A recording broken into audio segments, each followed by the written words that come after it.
Hello everyone, it's Mark Goodacre here. Welcome to the NT Pod, a podcast all about the New Testament and Christian origins. It's episode 41, and today we're going to be asking, was Paul the founder of Christianity?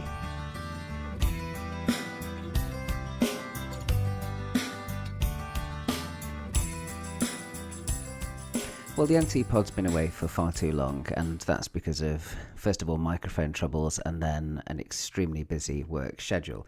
But we're going to be back with regular podcasts again from now on, and thanks for your patience in waiting for a new episode. At the moment at Duke, I'm teaching a course on the life and letters of Paul.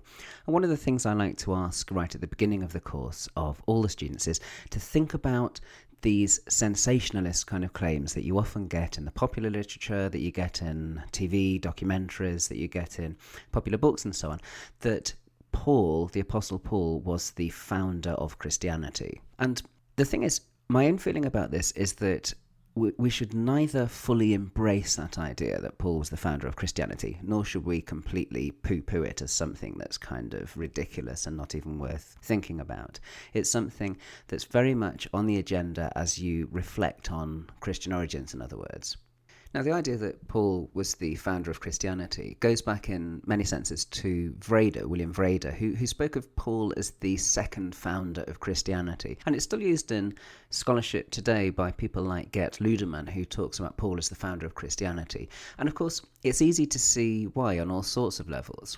I mean, for one thing, it plays into the idea of Paul as the one who corrupts the message of Jesus, which can then be reconstructed in a way that's congenial to the interpreter, especially as we don't actually have any of Jesus's writings or definite sayings. We can manipulate Jesus's message more clearly to make him the person we want him to be. It's less easy to manipulate Paul because we've actually got what he wrote, or at least we've got textual witnesses to lots of what he wrote. So there are many things that are attractive about the idea of Paul as the founder of Christianity.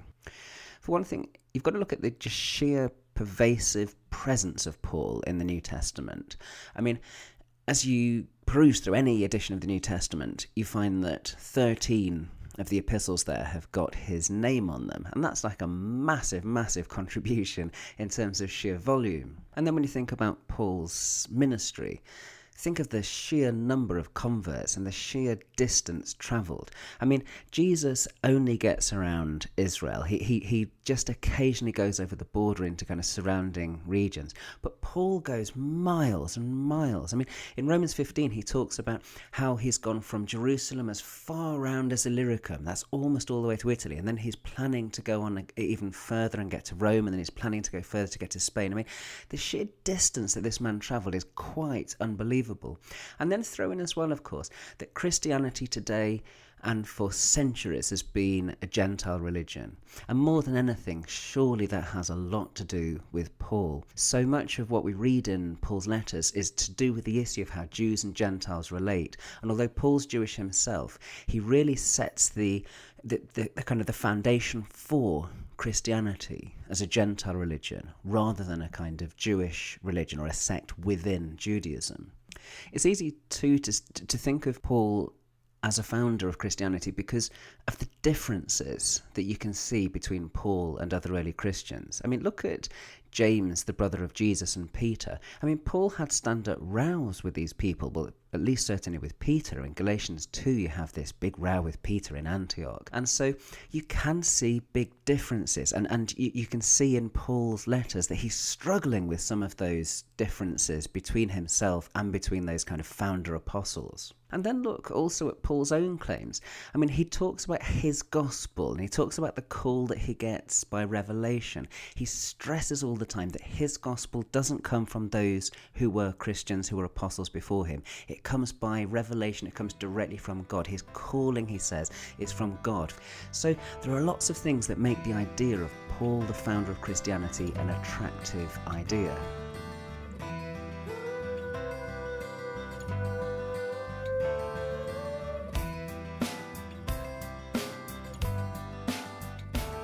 But for all the attractiveness of that theory, ultimately I think it's problematic. There are all sorts of things that we need to bear in mind with it. I mean, for example, the presence of Gentile Christians isn't something you get just in places that Paul's been to. I mean, think of Antioch. Paul visits Antioch. There were already plenty of Gentile Christians there. He didn't evangelize Antioch for the first time. And it's in Acts of the Apostles that Luke says that that's where people were first called Christians. I mean, interestingly, he says it at about a time when Paul was around there, but nevertheless, Antioch had already been evangelized by other people. And then think of Rome. I mean, Paul writes the epistle to the Romans, but he's never been to Rome. And there's lots of Christians in Rome already, Gentile Christians in Rome. So even such a key place as Rome, he's not personally evangelized.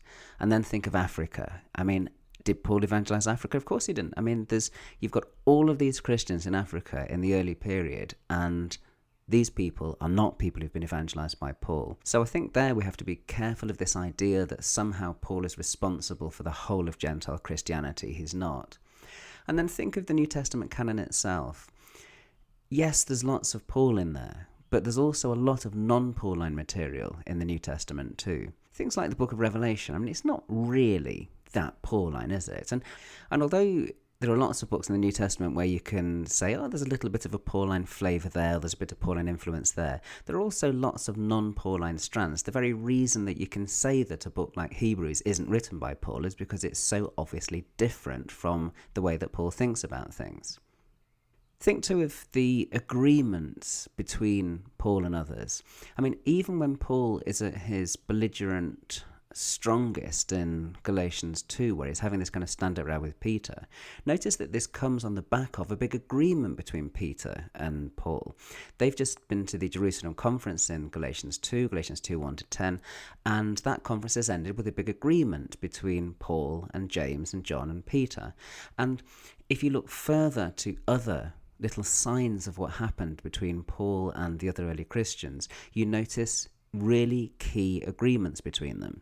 And if you look at 1 Corinthians 15, you see Paul reminding the Corinthians of things that he has already told them in the past. And it's really interesting the form of words he uses. He says there that he has given to them as of first importance what he also received. And then he goes on to say that Christ died for our sins according to the scriptures, that he was buried, and that he was raised on the third day according to the scriptures. And what's really interesting about that isn't just that Paul stresses the importance of that, but he stresses that it's something that he also was told.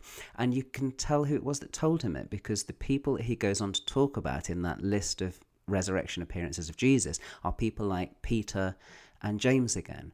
So a lot of the content of Paul's gospel, a lot of the content of the stuff that he must have shared as part of his early preaching does come from people like Peter and James. And that's why Paul goes and spends time with Peter in Galatians 1 a couple of weeks. And as it was famously said once, I think by C.H. Dodd, they didn't spend the whole 2 weeks talking about the weather. One of the things they did is they must have talked about Jesus.